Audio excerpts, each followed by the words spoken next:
हमारे साइट्स पे फ्यूल के डिपोज होते हैं या फ्यूल बाउजर्स होते हैं जिसको हम टैबलेट बॉक्स में मैनेज कर सकते हैं। तो अगर मान लीजिए मैंने किसी पर्टिकुलर साइट के ऊपर जो मेरा फ्यूल डिपो है उसमें मैंने फ्यूल रिसीव किया है कहीं से, या मैंने फ्यूल डिपो से दूसरे डिपो को बाउजर को इशू किया है, तो वो टैबलेट बॉक्स में कैसे एंट्री होगी मोबाइल ऐप के थ्रू, आइए समझते हैं। तो सबसे पहले इसमें एंटर करने के लिए यहाँ पे एक मोड का ऑप्शन आ रहा है। मैं मोड पे क्लिक करूंगा और यहाँ पे फ्यूल स्टेशन है।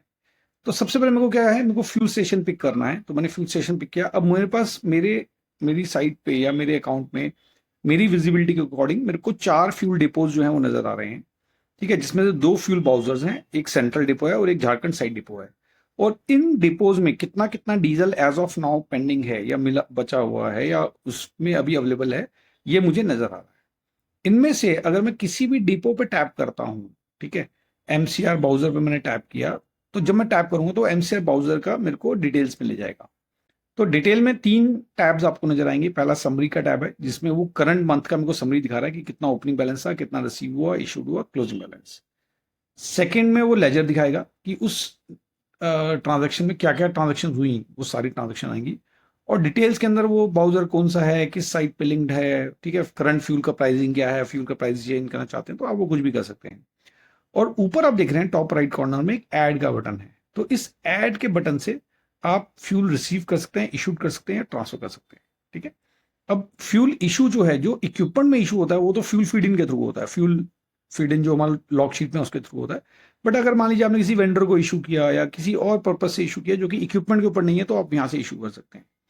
तो सबसे पहले मैं बताता हूँ फ्यूल रिसीव कैसे होगा। तो फ्यूल रिसीव पे अगर मैं टैप करूंगा तो यहाँ पर ये मेरे को एक ट्रांजेक्शन देगा जिसमें मेरे को डेट दिखाई दे रहा है कब रिसीव हुआ, फ्यूल स्टेशन का नाम आ गया कि जिसको रिसीव किया गया, फ्यूल टाइप आ गया, एच हाई स्पीड डीजल आ गया, क्वांटिटी जो उसने रिसीव किया तो मैंने लिखा कि 500 लीटर जो है वो दिया गया, और ये जो था ये 20 मई को दिया गया था, मतलब रिसीव हुआ था।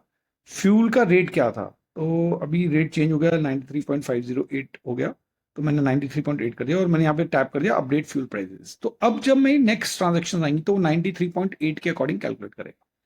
फ्यूल रिसीव किससे हुआ है, तो यहाँ पे वेंडर्स के नाम आ रहे हैं, IOCL, OP balance, Sharma filling station. अगर मान लीजिए मेरा जो रिसीवर है या वेंडर है अगर इस लिस्ट में नहीं है, तो मैं यहाँ पे ऐड न्यू पे टैप करके मैं उसका नाम लिखूंगा और नेक्स्ट टाइम मेरे को वो ड्रॉप डाउन में अपीयर होगा। ठीक है, फिलहाल मैंने आईओसीएल से लिया था तो मैंने आईओसीएल सेलेक्ट किया। उनका कोई रेफरेंस नंबर, बिल नंबर वगैरह जो भी है मैं वो भी यहाँ पे एंटर कर सकता हूँ। तो मैंने बिल नंबर एंटर किया, रिमार्क्स में डाल सकता हूँ। तो ये पूरा फिल करके आप सबमिट करेंगे तो फ्यूल जो है डिपो में रिसीव हो जाएगा। आपके पास एक और ऑप्शन भी है कि जहां पे आप फ्यूल की क्वांटिटी को कैलकुलेट कर सकते हैं बेस्ड ऑन डेंसिटी। तो जब आपके पास फ्यूल रिसीव होता है उस समय, या आप फ्यूल डिपो कहीं स्टेशन पे लेने आते हैं, तो हर एक फ्यूल पेट्रोल पंप पे फ्यूल डिस्पेंसर पे लिखा होता है कि उसकी डेंसिटी कितनी है। तो आप अपना लोडेड वेट, टैंकर का एम्प्टी वेट, फ्यूल का वेट ऑटोमेटिकली कैलकुलेट हो जाएगा। आपने 12,000 का उसका लोडेड था और 11 था जो एम्प्टी का वेट था। डेंसिटी जो थी वो 835 थी। तो उसने ही कैलकुलेट करके बता दिया कि 91% वेरियंस है, कि 958 लीटर डीजल होना चाहिए और हम जो डीजल डाल रहे हैं 500 लीटर डाल रहे हैं। तो दैट मीन्स द वेरियंस जो है 91 लीटर का है। तो ये मैंने एक रैंडम वैल्यूज डाली थी।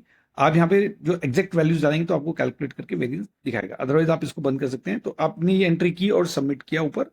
तो अब आपके डिपो में जो फ्यूल है 500 लीटर फ्यूल की एक रिसीव की एंट्री आ जाएगी। और आप देख रहे हैं यहाँ पे मेरे को लेजर में क्या, समरी में क्या नजर आ रहा है कि 1140 लीटर डीजल था, फिर 500 रिसीव हुआ, 60 इशू हुआ और 1580 जो है इज द क्लोजिंग बैलेंस। ठीक है, इससे जब ये 500 की एंट्री आ गई। अगर आपको इसको एडिट करना है, डिलीट करना है, आप इस एंट्री को टैप करेंगे और ऊपर राइट साइड पे टॉप राइट कॉर्नर पे आपको ऐड और एडिट दोनों का बटन, एडिट और डिलीट दोनों का बटन नजर आ रहा है, वहां से आप इसे कर सकते हैं। इसी तरीके से अगर आपने इस ब्राउजर से किसी और को इशू किया तो ऐड करके आप फ्यूल ट्रांसफर भी कर सकते हैं। तो ट्रांसफर करते समय आपने देखा कि किस ब्राउजर से इशू किया गया है, किस डिपो से इशू किया है, किस डिपो को इशू किया गया। तो फ्यूल ब्राउजर नंबर 1140 को आपने इशू किया, कितना क्वांटिटी इशू किया आपने, 100 लीटर्स ट्रांसफर किया। ठीक है, और रेफरेंस नंबर कोई आपका लेजर नंबर है तो आप लेजर नंबर डाल के और सबमिट करेंगे तो फ्यूल जो है वो ट्रांसफर हो गया। तो अब आप ये देखेंगे कि यहाँ पर उसने हम 100 लीटर माइनस कर दिया, बट अगर मैं 1140 ब्राउजर पे आता हूँ, 1140 पे अगर मैं टैप करता हूँ तो यहाँ पर लेजर में आया तो 100 लीटर इसने दिखाया कि एमसीआर ब्राउजर से इसको 100 लीटर रिसीव हुआ है। तो इस तरीके से आपके जितने भी ब्राउजर्स हैं या फ्यूल डिपोज हैं आप उनको मैनेज कर सकते हैं। अगर आपने फ्यूल किसी को इशू किया है जो कि इक्विपमेंट नहीं है, किसी वेंडर को किया है, तो वो भी आप यहाँ पे फ्यूल इशूड में आके आप एंट्री कर सकते हैं। ठीक है, तो इस तरीके से आपके जितने भी डिपोज हैं जो आपकी विजिबिलिटी के अकॉर्डिंग आपको नजर आने चाहिए, उनकी लिस्टिंग, उनकी सारी ट्रांजेक्शन आप मोबाइल ऐप से कर सकते हैं। आपको कोई भी वेब एप्लीकेशन इसके लिए नहीं चाहिए। तो आई होप इस ट्यूटोरियल से क्लियर हुआ होगा कि आप फ्यूल डिपो की ट्रांजेक्शन्स कैसे मैनेज कर सकते हैं थ्रू मोबाइल ऐप। अगर आपके कोई डाउट है तो आप हमारी क्लाइंट सक्सेस टीम को कॉन्टैक्ट कर सकते हैं। Thank you.